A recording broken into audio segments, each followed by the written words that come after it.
안녕하세요. 박성호 원장입니다. 오늘은 치주염 환자분에 대한 치험례를 말씀드리고자 합니다. 2021년 5월 달에 오신 분인데요.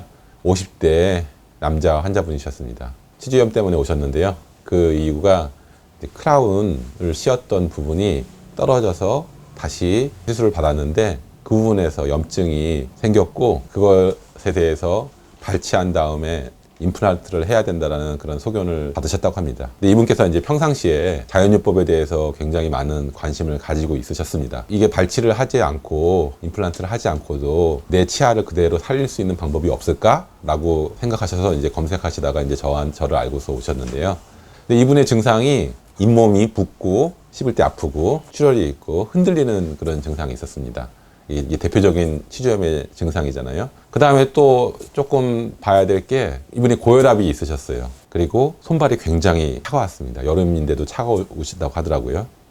그리고 이제 지명을 해보니까 문제가 치주염도 있었지만은 동맥경화증, 그걸로 인한 고혈압, 이런 것도 함께 가지고 있었던 것입니다. 또 치주염을 악화시키는 그런 인자들이 있거든요. 제가 항상 이제 환자분들한테 얘기를 하는 게, 첫 번째는 수면 부족이에요. 밤에 늦게 잔다든지 중간에 자주 깬다든지 수면 시간이 굉장히 부족하다든지, 이런 분들은 이거를 수면 습관을 개선하지 않고서는 치주염이 낫지 않더라고요.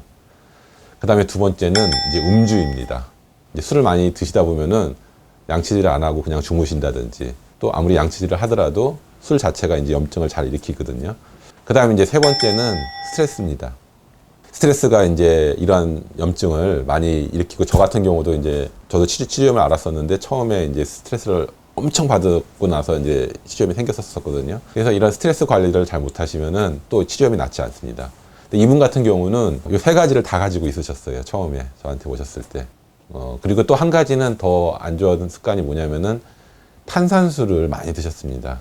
근데 이제 저 같은 경우는 될 수 있으면 탄산수를 드시지 말라고 합니다. 왜냐면은 이게 산성이다 보니까 우리 몸에서 염증이 굉장히 쉽게 생기는 그런 환경이 됩니다.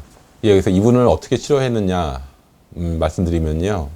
먼저 이런 염증을 제거하기 위해서 해독 치료를 이제 했습니다. 일주일 동안 저희 식이요법 프로그램이 있거든요. 해독 치료를 하고 또 염증을 없애는 한약 치료를 했습니다. 그리고 또 적극적으로 제가 권유했던 게 밀순 녹즙입니다. 밀순 녹즙에 있는 루틴이라는 성분이 굉장히 좋은 효과를 가지고 옵니다. 특별히 이제 모세혈관을 튼튼하게 하기 때문에 루틴이, 그래서 이런 고혈압증, 동맥경화증에 굉장히 좋고요. 염증을 제거하고 출혈, 이런 출혈에 굉장히 좋거든요. 그 다음에 또 권유한 게 뭐냐면은 이제 맨발 흙길 걷기입니다. 특별히 이제 이분께서 사시고 있는 동네가 북한산 자락이었어요. 여러 곳에서 제가 맨발 걷기를 해봤지만은 북한산에서 맨발 걷기를 할 때 저 스스로 컨디션도 굉장히 좋고 그런 걸 많이 느꼈습니다. 그래서 잘 됐다, 잘 되셨습니다. 바로 집 근처가 북한산이니까 꼭 하십시오. 그래서 이분께서 이제 부인이랑 같이 매일 아침에 일어나서 1시간씩 맨발 걷기를 하셨습니다. 근데 이제 이분께서 4개월 이제 치료를 하시고 나서 출장을 가시게 됐어요. 그래서 해외로 장기 출장을 가시게 됐습니다. 뭐 치료를 더 이렇게 받을 수 없는 상황이었죠. 보통 치주염 같은 경우는 이제 기본적인 치료 기간이 한 6개월 정도는 가야 되거든요. 왜냐면 뼈에 재생이 일어나게 되기 때문에 그런 정도 시간이 걸립니다. 근데 4개월밖에 안 됐는데 이제 치료를 다 못하고 해외로 가셔야 됐던 것입니다. 그래도 밀순을 꼭 드셔라, 그리고 맨발 걷기를 꼭 하셔라라고 이제 당부를 했습니다. 근데 다행히 이분이 출장 가신 곳이 이제 동남아였어요. 동남아랑 해변가, 되게 굉장히 유명한 관광지, 이런 모래에서 하는 게 굉장히 효과가 또 좋거든요. 젖어 있기도 하고 또 부드럽기도 하고, 그래서 그렇게 하고서 올해 2월 달에 귀국을 하셨습니다. 저한테 전화가 오셔서 제가 통화를 했는데, 자가격리 끝나고 일주일 전에 치과를 가셨더라고요. 그쪽에서 이제 검사를 했는데 그 치과 선생님이 굉장히 놀랐다라고 하시더라고요.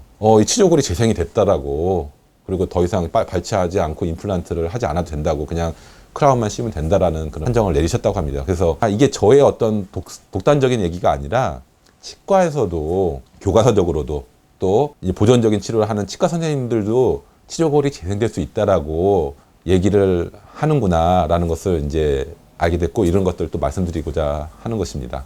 물론 이제 모든 치주염 환자가 치조골이 다 순조롭게 재생될 수 있는 건 아니죠. 뭐 각자의 어떤 상황도 있고 또 노력도 여부도 있고 치료 기간이라든지 여러 가지 이제 고려해야 될 것이 있습니다. 하지만은 치조골 소실로 인한 치주염 환자분들께서 아셔야 될 것은 발치하고 임플란트만이 정답이 아니다. 이런 자연요법 또 한의학적인 요법을 병행해서 보존적인 치료를 먼저 시도해 보시고 충분히 시도해 보시고 그러고도 안 된다면은 이제 그 치과에서 권하는 이제 발치 후 임플란트 이런 방법들을 택해 보시는 건 어떨까 한번 제안 드리고 싶습니다.